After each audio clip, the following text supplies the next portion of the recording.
ഈ വിശ്വാസം എന്ന് പറയുന്നത് ഒരു ബന്ധമാണെന്നാണ് എൻ്റെ ഒരു അഭിപ്രായം. നമ്മളൊക്കെ കേട്ടിട്ടുള്ളൊരു കഥയാണ്. ഞാൻ ഒരുപക്ഷെ ഈ വേദിയിൽ പറഞ്ഞിട്ടുണ്ടാകാം, ഇല്ലെങ്കിൽ ഏതെങ്കിലും വേദിയിൽ പറഞ്ഞ് നിങ്ങൾ കേട്ടിട്ടുള്ളൊരു കഥയുണ്ട്.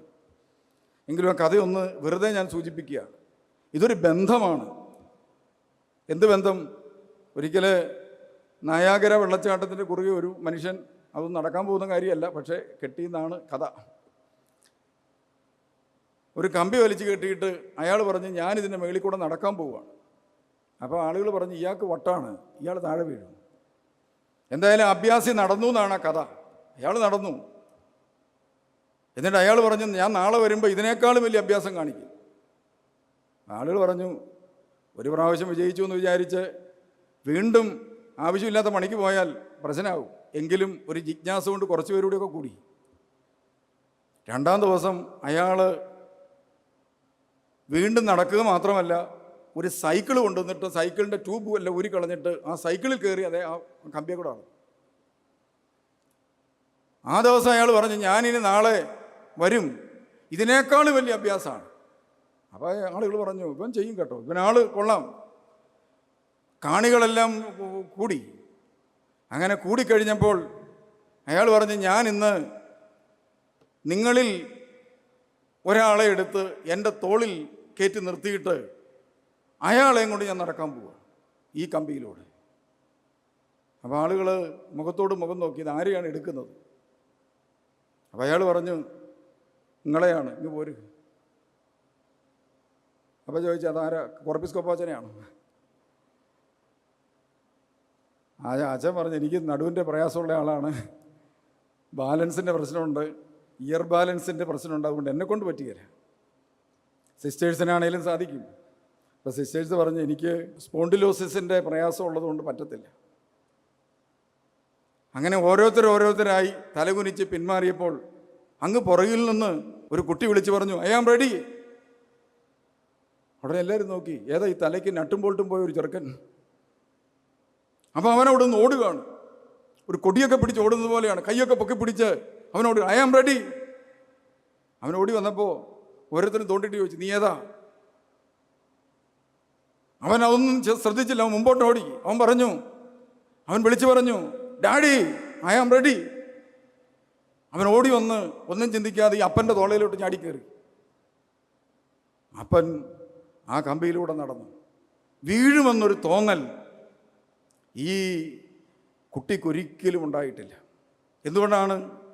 നമുക്കറിയാം ആ അപ്പനിൽ ആ കുഞ്ഞിന് അത്രമാത്രം വലിയ ഒരു കോൺഫിഡൻസ് ഉണ്ട്. ഞാൻ അതിന് വിളിക്കുന്ന പേരാണ് വിശ്വാസം. ഈ കാലഘട്ടത്തിൽ ഈ സഭ ഇപ്പോൾ പ്രതിസന്ധികളുടെ മധ്യത്തിലൂടെ കടന്നു പോകുമ്പോൾ നമുക്കുണ്ടാകേണ്ട, ഈ പ്രതിസന്ധികളുടെ മധ്യത്തിലുണ്ടാകേണ്ട ആകപ്പാടെ ഒരു ബന്ധം ഈ ബന്ധമാണ്. നമ്മെ സൃഷ്ടിച്ച് ഈ ഭൂമിയിൽ പരിപാലിക്കുന്ന, നമുക്ക് ദൈവവിളി നൽകിയ, ഇന്ന് വരെ നമ്മളെ പോറ്റി പരിപാലിച്ച ഒരു ദൈവം നമുക്കുണ്ട്. ഈ വിശ്വാസത്തിൽ ഉറച്ചു നിന്നുകൊണ്ട് അവനെ എതിർക്കണം. ഇപ്പം സാത്താൻ്റെ വരവൊക്കെ പല രീതിയിൽ അലർച്ചയായിട്ട് വരും. തെക്കോട്ടും വടക്കോട്ടും നമ്മൾ ഓടിയ കാലത്ത് ദൈവത്തിൻ്റെ തിരുസന്നിധിയിൽ ഉറച്ചു നിന്നുകൊണ്ട് ഞാൻ എൻ്റെ ദൈവത്തിൽ വിശ്വസിക്കുന്നു എന്ന് പറഞ്ഞ് ഉറച്ചു നിന്നുകൊണ്ട് ദൈവത്തെ ആരാധിക്കേണ്ട ഒരു കാലഘട്ടം കൂടിയാണിത്. അപ്പോൾ അനേകം അലർച്ചകളുടെ മധ്യത്തിലാണ് നമ്മളിന്ന് ആയിരിക്കുന്നത്. അപ്പോൾ ആ കൊച്ചു കുഞ്ഞ് പറഞ്ഞൊരു വാക്ക് ഐ ആം റെഡി. കാരണം എന്താണ്? ഇതെൻ്റെ അപ്പനാണ്. ഞാൻ പലപ്പോഴും ചിന്തിക്കാറുണ്ട്, ചില കുട്ടികളെ കണ്ടിട്ടുണ്ട്. കുട്ടികളെ ചിലർക്ക് ഈ ഇടിമിന്നൽ പേടിയുള്ളവരുണ്ട്. അപ്പോൾ പള്ളിയിലൊക്കെ ഒത്തിരി പിള്ളേർ വരും. ഇടിവെട്ടിക്കഴിഞ്ഞാൽ കൊച്ചൊരൊറ്റ ഓട്ടാണ്, ഓടിക്കഴിഞ്ഞാൽ വീണ്ടും ഇടിവെട്ടാൻ സാധ്യതയുണ്ട്. പക്ഷേ ആ അമ്മയുടെ മാറിലേക്ക് കയറിക്കഴിഞ്ഞാൽ ആ ഇടിവെട്ടും ഒച്ചയുമൊക്കെ ആ കുഞ്ഞിന് ഒച്ചയല്ലാതായി മാറുന്നു. കാരണം അതൊരു ബന്ധത്തിൻ്റെ കഥയാണ്. തന്നെ സുരക്ഷിതമായി വയറ്റിൽ ചുമന്ന് പ്രസവിച്ച് ലാളിച്ച ഒരു അമ്മയുടെ കരത്തിൽ എൻ്റെ ജീവിതം സുരക്ഷിതമാണെന്നുള്ള വല്ലാത്തൊരു തോന്നൽ ആ കുട്ടിയെ നന്നായി ഭരിക്കുന്നുണ്ട്. അത് നമ്മുടെ ആന്തരിക മനുഷ്യനുണ്ടാകണം. ഈ ആത്മബന്ധം ദൈവവുമായിട്ട് നഷ്ടപ്പെട്ടു പോകുമ്പോഴാണ് വിശ്വാസത്തിൻ്റെ മേഖലകളിലെ ചോർച്ച എന്ന് പറയുന്നത്. അതുകൊണ്ട് വ്യക്തിപരമായ ദൈവബന്ധം കാത്തു സൂക്ഷിക്കാത്ത ഒരു മനുഷ്യനും ഈ കാലഘട്ടത്തിൽ യഥാർത്ഥത്തിലൊരു വിശ്വാസിയായിരിക്കാൻ അത്ര എളുപ്പത്തിലാവില്ല. അതുകൊണ്ടല്ലേ ഒരാൾ മറ്റൊരാളുടെ നേരെ കണ്ണിൽ എണ്ണ ഒഴിച്ച് കാത്തിരിക്കുകയാണ്, ഇവനെങ്ങാനും ചാടുവോ.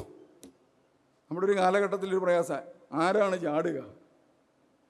സത്യത്തിൽ എന്താണ്? നമ്മുടെ ബന്ധങ്ങളുടെ തകർച്ചയാണ് ഇതൊക്കെ കാണുന്നത്. അതുകൊണ്ട് നമുക്ക് നമ്മുടെ വിശ്വാസത്തിൻ്റെ മേഖലകളെ നമുക്ക് ആഴപ്പെടുത്താം.